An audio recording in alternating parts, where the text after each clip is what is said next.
ஆச்சி மசாலா. எந்த சமையலும் ருசி தேடும் ரகசியம். 20 ரூபாய். மாண்புமிகு கொறடா மாண்பு உறுப்பினர் வேலு அவர்கள். மாண்புமிகு பேரவைத் அவர்களே, நீங்கள் சொன்ன கருத்தை திராவிட முன்னேற்ற கழகத்தின் சார்பாக முழுமையாக நாங்கள் ஆதரிக்கிறோம். காரணம், ஒரு திருத்தம் எப்பொழுதும் கொடுக்கிற பொழுது அன்றைக்கு ஏதாவது பிரச்சனை இருக்கும் என்று சம்பந்தப்பட்ட உறுப்பினர்கள் எழுந்து அந்த திருத்தம் எங்களுக்கு ஏற்புடையதல்ல, அந்த திருத்தத்தில் இப்படி மாற்றம் செய்ய வேண்டும் என்று கருத்தை சொல்வதற்கு முழு உரிமை உண்டு. அன்றைய தேதியில் அன்னைக்கு பிசினஸ் முடிஞ்சிடுது. அன்னைக்கு இன்னொன்று கூட அவர் கேட்கலாம், நீங்கள் திருத்தம் கொடுத்தீங்களே, முதலமைச்சர் அவர்கள் இந்த திருத்தத்தை ஏற்றுக்கொண்டு தீர்மானத்தை நிறைவேற்றுகிறார், அது எங்களுக்கு விளக்கமாக சொல்லுங்கள் கூட கேட்கலாம். அப்படியும் யாரும் கேட்கல. ஏன்னா இந்த திருத்தம் எங்களுடைய கழகத்தினுடைய தலைவர் அவர்கள், இன்னும் குறிப்பாக சொல்ல வேண்டும் என்று சொன்னால், வீரேந்திர பட்டேல் முதலமைச்சராக இருந்த பொழுது அன்றைய தினம் பொதுப்பணித்துறை அமைச்சராக எங்களுடைய நெஞ்சமெல்லாம் இருந்திருக்கிற அன்பு தலைவர் கலைஞர் அவர்கள் பொதுப்பணித்துறை அமைச்சராக இருந்தார். அண்ணா அப்பொழுது முதலமைச்சர். அன்றையிலிருந்து இந்த காவிரி பிரச்சனை அன்றையிலிருந்து இது தொடர்ந்து பல்வேறு வகையில் பல சட்ட போராட்டங்கள்லாம் நடைபெற்று அதற்கு பின்னால் உயர்நீதிமன்றத்திற்கு போய் உச்சநீதிமன்றத்திற்கு போய் அப்புறம் ட்ரிபுனல் வந்து இப்போ அத்தாரிட்டி இருக்கிறது. இதற்கு பெரிய நெடும் இதற்கு பல்வேறு வகையில் சட்ட போராட்டம் நடத்தி இருக்கிறோம். இது முழுமையாக திராவிட முன்னேற்ற கழகத்துக்கு தெரியும்.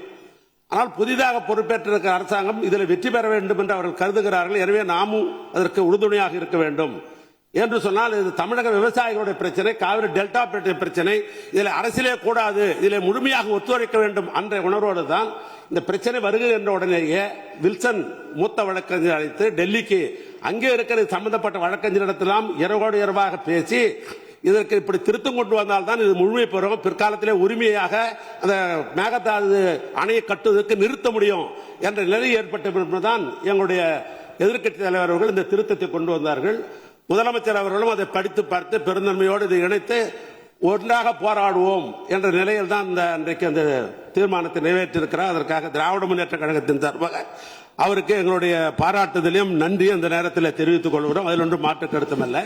110 நாங்கள் எதுவும் சொல்லலை. தமிழ்நாட்டு முதலமைச்சர் அந்த இறந்த குடும்பங்களுக்கு 10 லட்சம் ரூபாய் கொடுக்கலாம் என்று ஒரு கருத்தை சொல்லியிருக்கிறார். அதை நீங்கள் ஏற்றுக்கொள்ள வேண்டும் என்று நான் கேட்டுக்கொள்ள விரும்புகிறேன். ஏற்கனவே ஒரு மானிட்டரிங் கமிட்டி இருக்கிறது லேபர் சைடில், விழிப்புணர்வு உருவாக்க வேண்டும் என்று அவரே ஒரு புள்ளிவரம் படித்தார். 27,000 தொழிலாளர்கள் ஈடுபடுகிறார் என்று சொன்னார். எனவே இந்த 27,000 தொழிலாளர்களுக்கும் முதலாளிகளுக்கும் ஒரு விழிப்புணர்வு உருவாக்குவதன் மூலமாகத்தான் இது கட்டுப்படுத்த முடியும். ஏன்னா ஒரு அரசாங்கம் எல்லா இடத்திலையும் தனியார் இடத்திலாம் போய் பார்க்க முடியாது. விழிப்புணர்வு உருவாக்க வேண்டும். எங்களுடைய கழகத் தலைவர் சொன்னதை போல அந்த குடும்பங்களுக்கெல்லாம் 10 லட்சம் ரூபாய் பணமும் தர வேண்டும் என்று கேட்டுக்கொண்டு, நாங்கள் ஜீரோ அவரில் கேட்கல. நம்ம மீண்டும் பெரும் சொல்றேன், ஜீரோ இல்லை அவர் இல்லை என்று ஏற்கனவே நாம் அலுவலக முடிவு செய்து விட்டோம். அப்படி வரல. சில நேரங்களில் தமிழ்நாட்டில் நாம் எதிர்பாராத விபத்துகள் நடந்துவிடும். நம்ம யாருமே எதிர்பார்க்க மாட்டோம், ஆனால் நடந்துடும். அது அரசாங்கத்துக்கு கவனத்தை கொண்டு வரணும். அது கவன ஈர்ப்பு தீர்மானம். நான் உங்ககிட்ட கொடுத்த கூட கவன ஈர்ப்பு தீர்மானம் தான். அந்த கவன ஈர்ப்பு தீர்மானத்தில் அனுமதித்தான் கொஞ்சம் விவரமா சொல்லியிருப்போம். நான் அதனால தான் சொல்றேன், அது வேற ஒன்றும் அல்ல, குற்றச்சாட்டு அல்ல. நான் மீண்டும் சொல்லுகிறேன், குற்றச்சாட்டு அல்ல.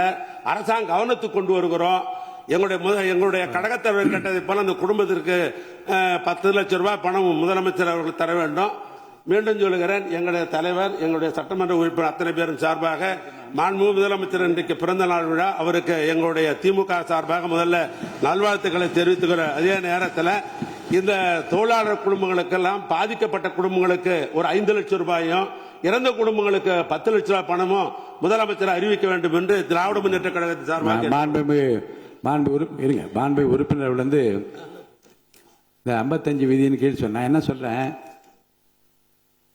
இந்த விதி அந்த விதி என்று இல்லாமல் நீங்கள் சொல்லுகிற இந்த கருத்தை எப்போதுமே காலையில் வந்தவுடனே இந்த 55 விதியின் கீழே கவன ஈர்ப்பு தீர்மானம் கொடுக்கிறேன் என்று அவசரப்படுத்தாமல் இதே பாருங்க, இப்ப நீங்க பேசுனீங்க, உங்களுக்கு நேரம் கொடுக்கப்பட்டது, அந்த நேரத்தில் பயன்படுத்தி அதை உங்கள் கோரிக்கையை வைத்தீர்கள். இப்படி உங்களுக்கு என்று வாய்ப்பு தருகிற போது அந்த பிரச்சனையை சொல்லுங்கள், தகுந்த விதத்தில் பதில் சொல்வா என்றுதான் நான் காலையிலிருந்து சொல்லிக் கொண்டிருக்கிறேன். அடுத்து நீங்க உறுப்பினர் நீங்க பேச முடியும், இருங்க நான் கேட்டுருங்க. உங்களுடைய உறுப்பினருக்கு பேச வாய்ப்பு இருக்கிறது, பேசுகிற போதுதான் பேச முடியுமே தவிர இந்த பிரச்சனை குறித்து விவாதத்துக்கு இடமில்லை. ஆச்சி மசாலா. எந்த சமையலும் ருசி தேடும் ரகசியம். 20 ரூபாய்.